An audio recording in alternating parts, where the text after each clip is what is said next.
how and when did you first learn that there was a serious plans for a coup against Diem? You tell us about the July 4th meeting, but what led up to it beforehand? Well, in February of 1962, two pilots from the VNAF attacked and bombed the Doklam Palace in Saigon.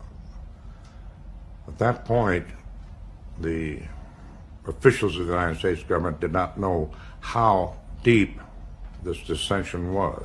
Therefore, I went and I talked to, upon instructions, I talked to General Doklam, General Don, Tran Van Dam, I talked to Nguyen Khan, I talked to quite a few of the senior officers in the Vietnamese army. It was not apparent that there was a plot, or that there was anything really serious. But there was a certain amount of dissatisfaction of the commanders with the central government. Namely, they were dissatisfied with the controls that were imposed on them by the central government. They were afraid to report, for example, if they had had a defeat and their kills. They were afraid of doing that because they were afraid of getting bawled out by the president. So, though this was a certain amount of dissatisfaction, it wasn't until the 4th of July of 1963 when all the generals, most of them, were in Saigon, and they had been invited to the 4th of July party at the ambassador's residence.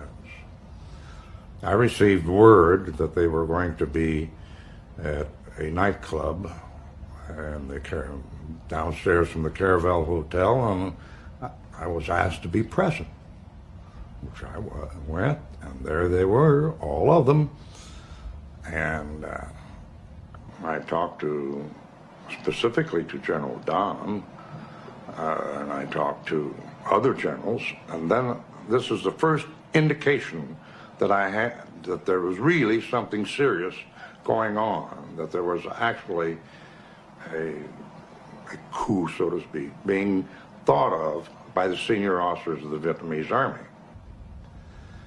And this was reported, and from then on, it was important that we keep track. I'm talking about I'm talking about the United States government, keep track of all the different elements, because there were the generals groups, the colonels groups, the Buddhist groups, there were too many groups. And the thing was to find out which one was a serious group, serious in the sense that if they were going to do something, that they would have the resources to do it with. How did these different groups finally blend into one group? Well, they blended, and these groups blended in finally when it became obvious that the man who was going to be the father figure and also the senior military officer, General Big Min, and they came in under him. And he was able, with a very smart staff, to organize what finally led up to the coup. Who were you dealing with mostly? Who were you getting most of your information from?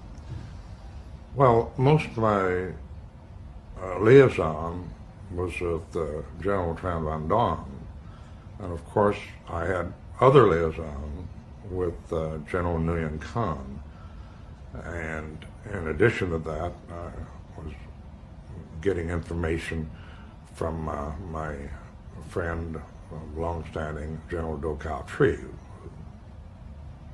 I was reporting all of my contacts with the different officers in the Vietnamese army, and the senior officers, directly to the ambassador. Ambassador Henry Cabot Lodge ran a very tight ship, and one of the things I was informed by him that I would report to him anytime that I was to have a meeting with whom I was to meet and the subject of the meeting, and I would get his clearance prior to attending any meeting with any senior official of the Vietnamese Army. And immediately upon returning from the meeting, I would report to him verbally, and then I'd make up my own written report for the files, and they'd go by cable or thing. I didn't handle the details of it. I'd report, and it would be sent back to Washington. How much latitude did you have in dealing with your liaison people with the Vietnamese generals? I had very little latitude in dealing with them, except that I was permitted to deal with them and discuss certain subjects within the limits that was imposed on me by the embassy. When did you begin to get a clear sense of Washington's policy? I mean, did it change when Lodge arrived?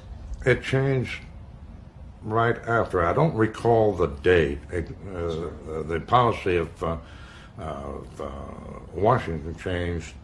The first indication I had was when I read what is now the famous Hillsman's cable, which had come out from Washington, D.C., and sort of put my operation of being a reporter into an operational mode. It meant that they were seriously contemplating abandoning the central government, and that we were to continue reporting on that. But the final decision was not in that cable. It showed the cable, all it did was actually change from a reporting of conversation to one, now let's plan for action. Now, did you tell Don about that cable? Did you report to Don? No, I don't recall ever telling Don about any cable. Well, did you report to Don? Did you tell Don that there had been a change in policy in Washington? No. In any way, did you at this stage give him any indication that the United States was now giving them a green light? Only in the context, the only time I could discuss any matter of, say, the green light, so to speak, would be upon the instruction of the ambassador. And I don't have any files on the dates of the conversation or anything like that. So I don't really know at what point. I know that I gave them a green light prior to the coup, upon the instruction of my government. Could you try to recall what the atmosphere in Saigon was in let's say, in September and October, when you had all these elements, all this ferment, Buddhist generals and so forth? Try to evoke a little of that atmosphere. Well, the atmosphere in Saigon in September, October of 1963 was one of a complete chaos, I felt. We had the Buddhists burning themselves. We had demonstrations of the Buddhists. We had indications that there were other elements wanting a coup. There were talks about the colonel's coup. There was a talk about a member of the central government wanting to have a coup. There was a talk of the general's coup. Everybody was cooing around the place like a bunch of pigeons. And the only thing I can say was that the difficult part was to keep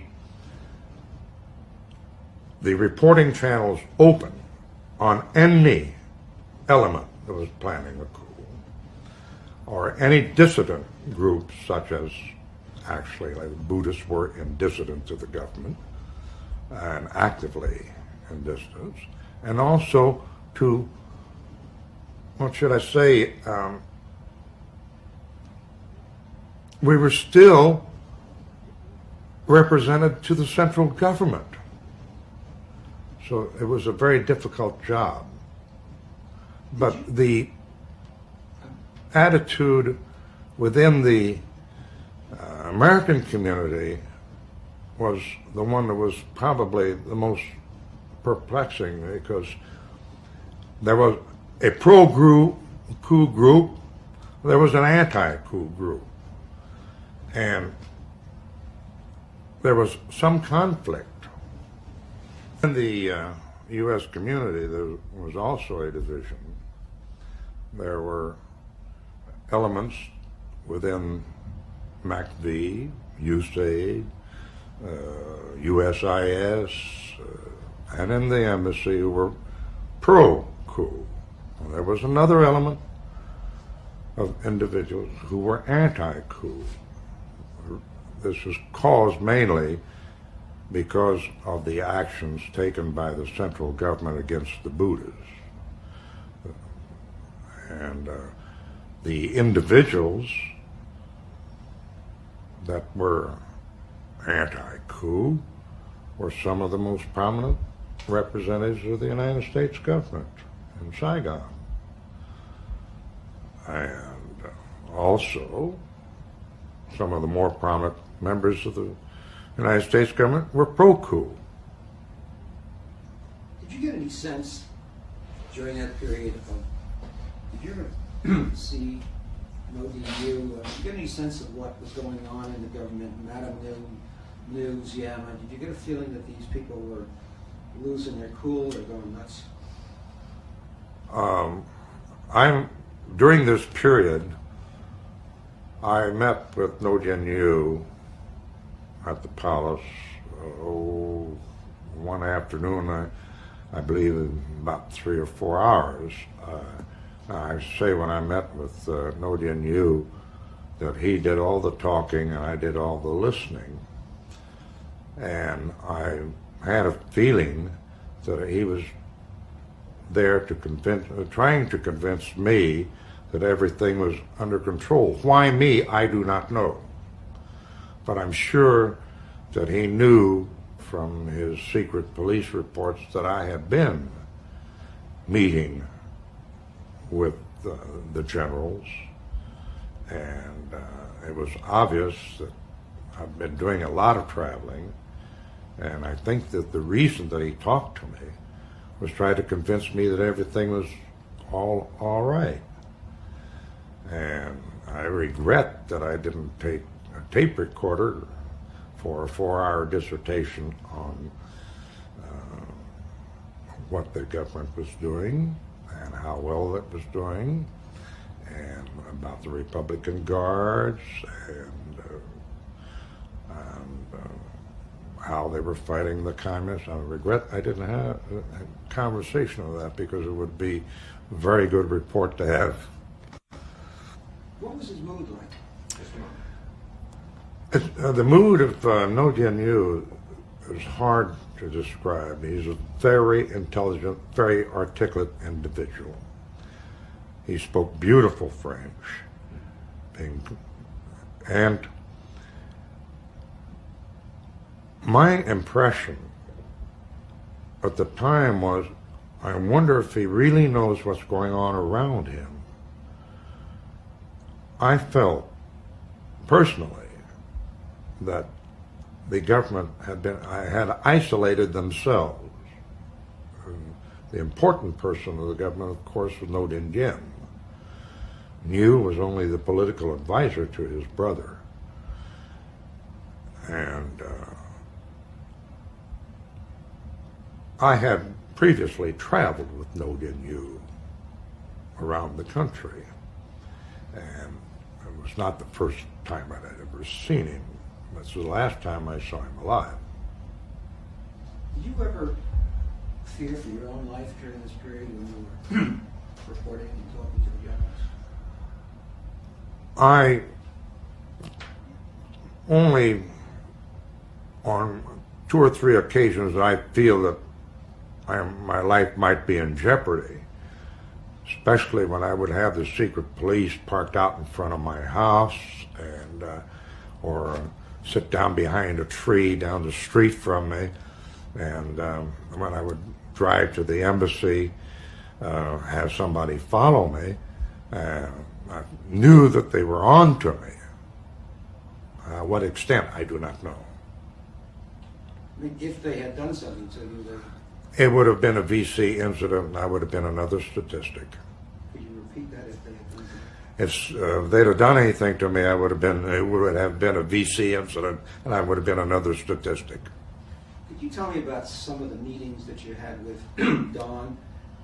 And remember the Let's meetings? stop the camera. When I would have meetings with General Don, the meetings were generally arranged ahead of time, and it would be in a dentist's office, which was all right, except that I had to have my teeth repaired in the dentist's office so that in case that the secret police would check up, they could see that I had been legitimately at the dentist's office. And what would happen, General Don would arrive ahead of time, and I would follow, and I would sit down in the dental chair, and I'd have the little around my neck, little napkin around my neck, and I had my mouth wide open, and then we'd have the meeting. So in case that anything happened, I was being treated, General Don would sneak out the back door and get out. That's the way many of the meetings were held. Do you remember when you told Don and Min that the United States would not thwart the coup?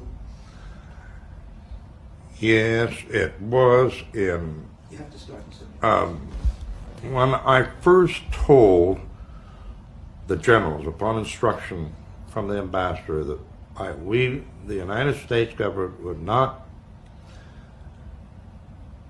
thwart the coup, nor would we support the coup in the sense of equipment, what have you. That was in September or early October of 1963 that I conveyed a message. And I recall those instructions from the ambassador, and they were very explicit. Do you remember your meeting? You had a meeting with Big Min in early October. Could you recall what happened at that meeting? I had a meeting with Big Min the first week of October '63, if I recall. And the meeting with Big Min was more feeling out of one another and conveying his message to the United States government.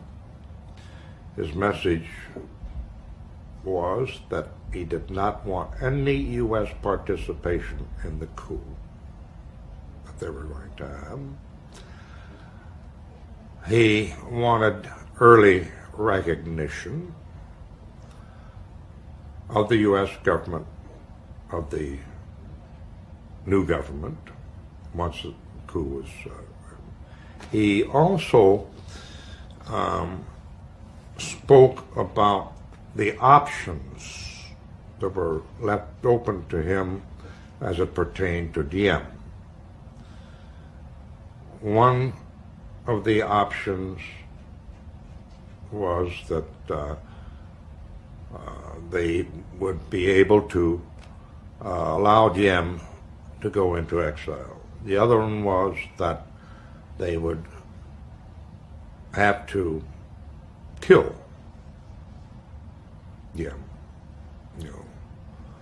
I reported this immediately, and that was the last time that I ever discussed or had any discussion about the death of Diem until the day that it happened.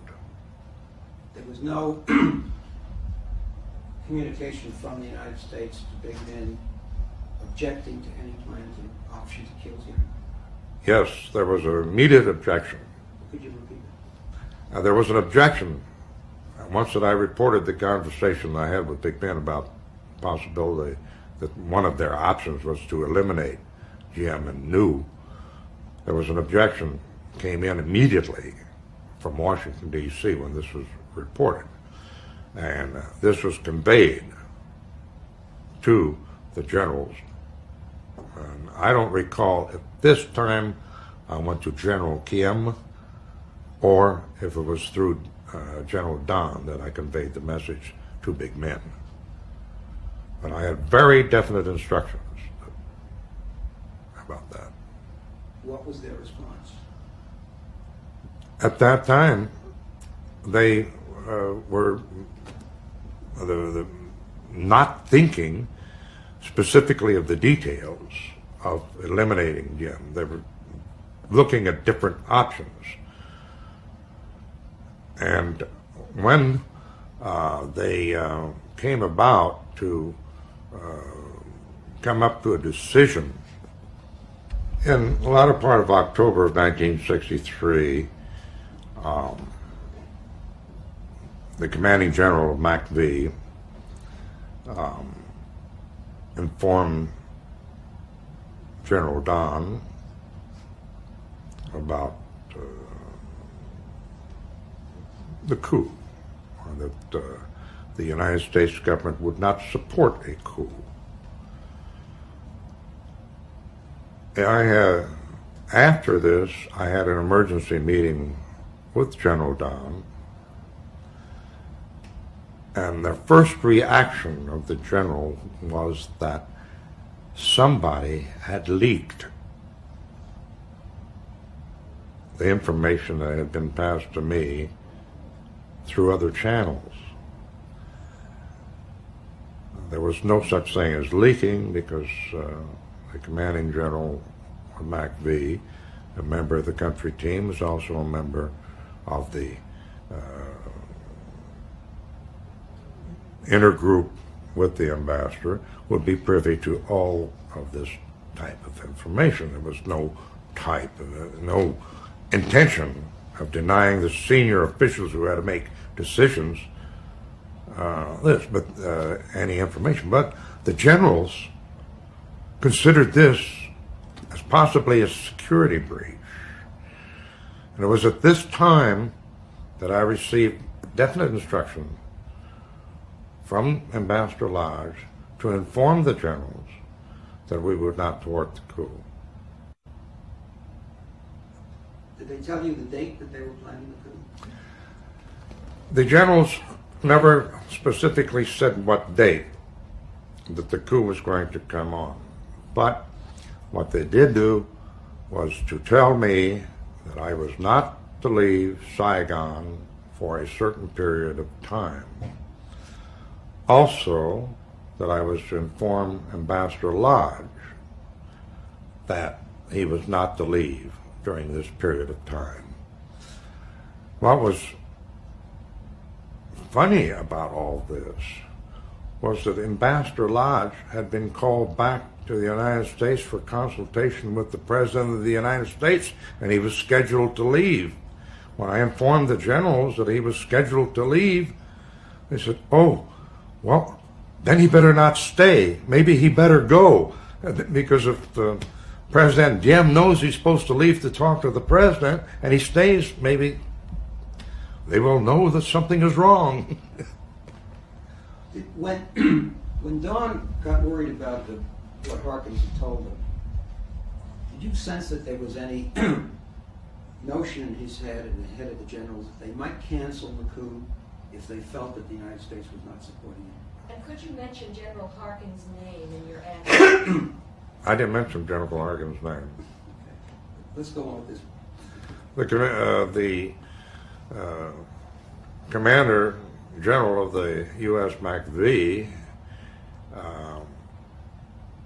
when he told General Don that the United States would not back the coup, I believe that I had the emergency meeting with General Don immediately afterwards, asked me what's up, and because this was the first official indication that we would or would not back the coup. And it was only at this time then that I went back and told them that we would not stop the coup.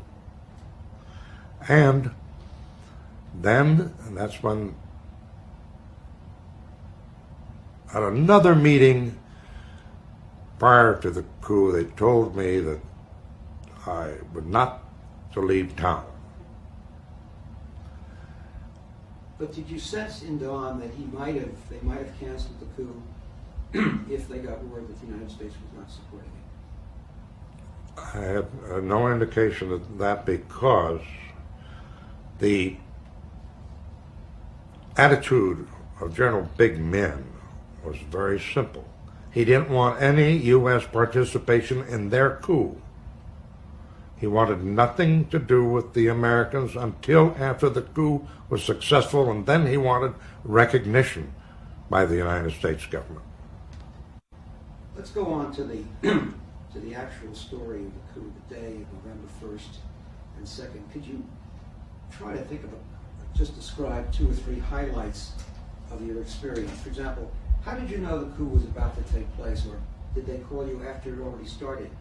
And how did you keep track of what was going on? And where did you go? What were the movements? When the actual coup was being started, General Dom's dentist came to my house and told me, left a message that I am to proceed immediately to the General Staff headquarters in Saigon. Well, we had, through other sources, through military sources, through MACV, indications that troops were moving. And troops were heading towards Saigon that normally wouldn't be coming to Saigon. And there was all types of activity. Now, this was normal that they would have this because every Vietnamese had a U.S. counterpart, an officer or enlisted man that was in a unit, and these units immediately around Saigon were on the move. So we knew that something was up. When I got the message to report, I went home, got into uniform, and proceeded immediately, put my gun on my side, took my Jeep with the radio on it, and proceeded immediately to the General Staff headquarters. I got there, and there was a meeting going on in the General Staff headquarters of all the commanders. And at this time, Big Men announced to the commanders that they were going to have a coup. In fact, the coup was on. There was one problem.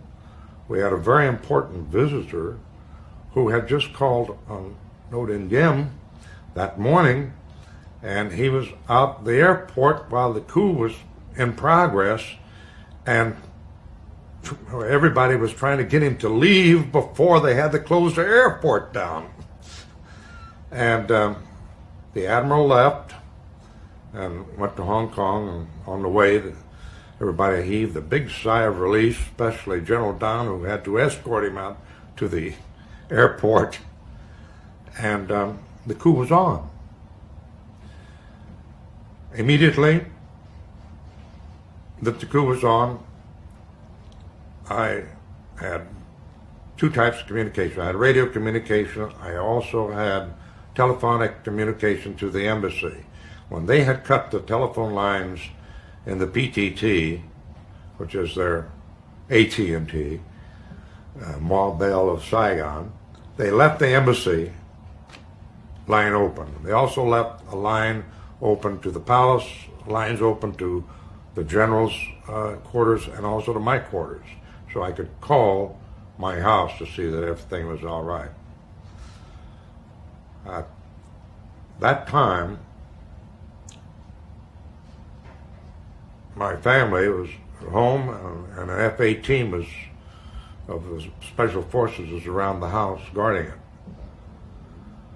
I was relieved to find out that they were there.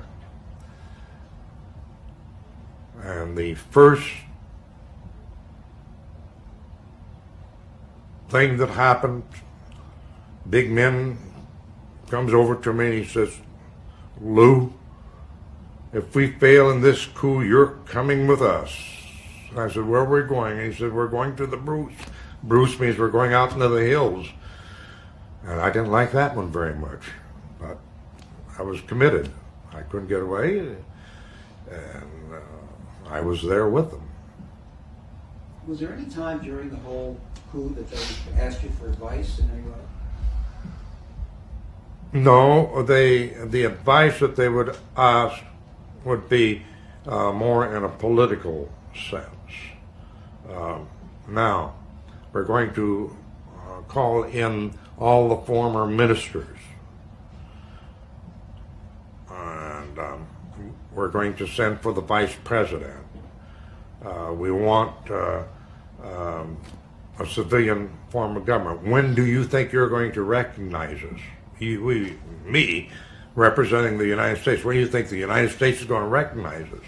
I said, that's not up to the United States until you've accomplished your purpose and it's accepted in the world community.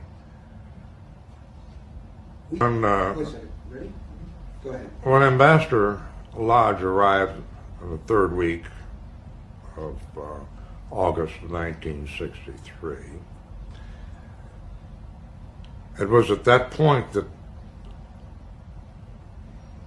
I had indications that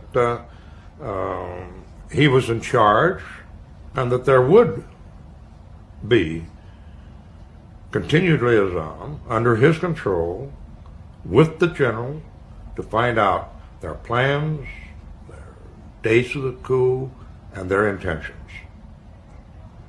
But was this could you describe? It was a very dramatic change Start again, please. from it was a very dramatic change when Ambassador Lodge came from the previous sort of unknown what was going on, what the intention of the United States was, except for the continued reporting and the squabbling that was going on within the American community. So Lodge really took over and put this thing on track. When Ambassador Lodge came to Saigon, he let everybody know who was in charge, and he was the boss. And you better execute his orders without hesitation or murmuring, or you were out. Let's go just one last point. How did you feel when you learned that Diem and Liu were killed? And how did you learn they were killed? When the coup was coming toward its end, about, I forget the time, about 5 or 6 o'clock in the morning of, 2nd, President Diem called and for the first time talked to Big Min. All the other telephone calls that Diem had with the generals was always through General Don. Diem refused to talk to Big Min, except that one time. When that call came through, Big Min said something to the effect that he would not accept their surrender, this is Diem and Liu, as long as the Vietnamese were shooting at one another.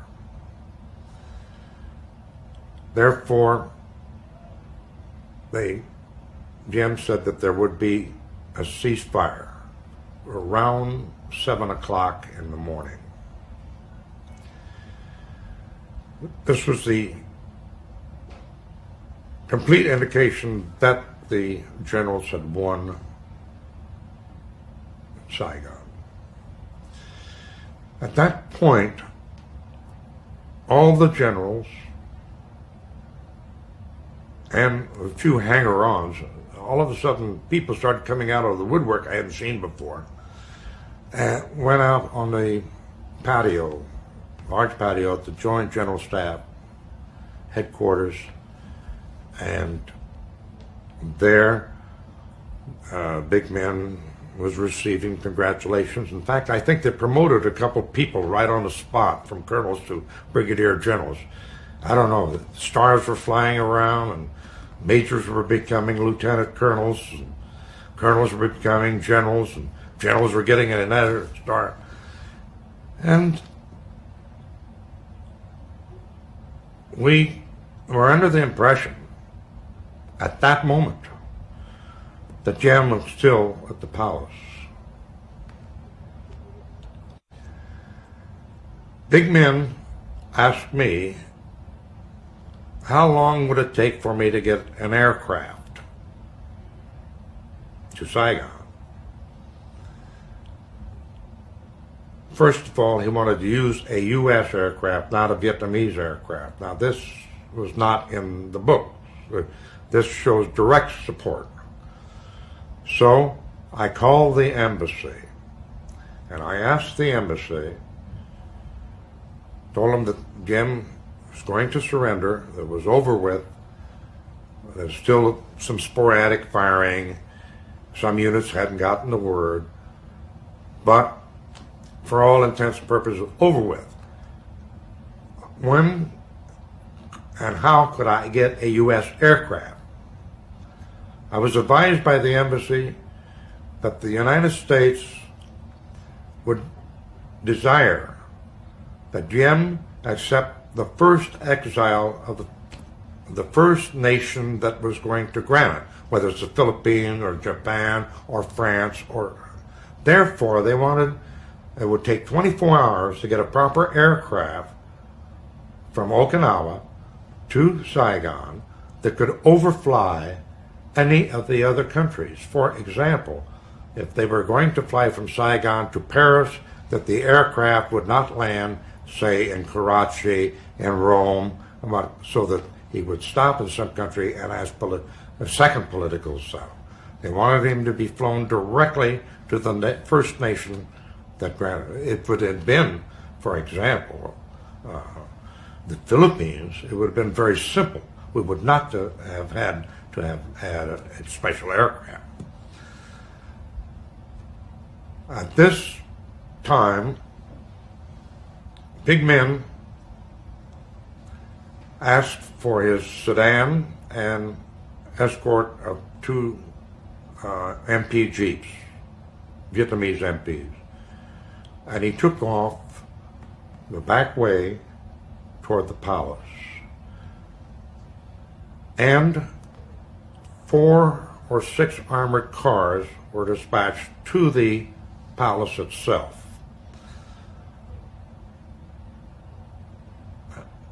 After Big Men left, everybody started cleaning up the place because we had been drinking big oranges. Can we stop? So, you're going into too much detail. All right. Stand by just a moment. After Big Men left, Now go ahead. after Big Men left JCS and went toward the palace through the back way, I noticed that we had to clean up everything. We had to leave. So they were preparing for Jim's arrival. They had a table with green cloth on it. They had the vice president there to take his dismissal, and they were going to bring in the cameras. At this point, I knew when they were going to bring in the cameras, I better get out. So I went home. While at home, I received a telephone call from the embassy, and they said that they wanted me, this was on direct instructions from the highest authority, to locate Diem and New. Took a shower, went back out to the Joint General Staff, and they were all in the officers' club where they were interrogating the ministers of the former government. time I asked about Jim and knew. I talked to big men personally, and he told me that they had committed suicide and that they were behind the Joint General Staff. Did I want to see them? I said no, I didn't want to see them. And I felt very disappointed that they had gotten off on that type of start, because the original plan was that Jim would go out of the country. Did you believe the story that they committed suicide? Of course, I never for a moment, Just repeat that. I never for a moment believed that they committed suicide, because I asked where it happened. And big men saying, well, they committed suicide at the Catholic Church in Ceylon. Being a Catholic, I knew that if anybody had committed suicide in a Catholic church and a priest held services that night, that story wouldn't hold water. And I so stated. And that's it.